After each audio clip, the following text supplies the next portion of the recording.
योग्य वेळ अचूक निर्णय या एका स्टेटसने सध्या रायगडच्या राजकारणात चर्चांना उधाण आलं आहे. रायगडमधील राष्ट्रवादी काँग्रेसचा एक बडा नेता लवकरच पक्षाला सोडचिठ्ठी देणार असल्याच्या चर्चा रंगत असतानाच राष्ट्रवादी काँग्रेसचे रायगड जिल्हाध्यक्ष सुधाकर खारे काही दिवसांपासून नॉट रिचेबल असल्याची चर्चा समोर आली आहे.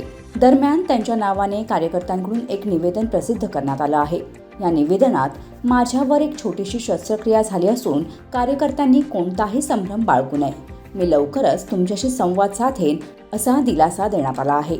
मात्र हे निवेदन समोर आल्यानंतरही राजकीय वर्तुळातील चर्चांना पूर्णविराम मिळालेला नाही. याच दरम्यान खारे यांचे विश्वासू सहकारी केतन बेलोसे यांनी ठेवलेला योग्य वेळ अचूक निर्णय हा स्टेटस सध्या चर्चेचा केंद्रबिंदू ठरत आहे. या स्टेटसमुळे विविध तर्कवितर्कांना उधाण आलं असून सुधाकर खारे यांच्या पुढील राजकीय भूमिकेबाबत उत्सुकता अधिकच वाढली आहे. ही केवळ वैद्यकीय शस्त्रक्रिया आहे की त्यामागे एखादी मोठी राजकीय शस्त्रक्रिया दडलेली आहे असा सवाल आता उपस्थित होऊ लागलाय.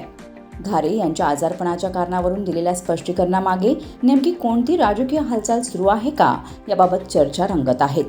आता येत्या काही दिवसात सुधाकर खारे स्वतः समोर येऊन या सर्व चर्चांना पूर्णविराम देणार का आणि त्यांच्या पुढील निर्णयामुळे रायगडच्या राजकारणात नेमके कोणते बदल होणार याकडे सर्वांचे लक्ष लागले आहे. Bureau report, news 46, Raigad Khopoli.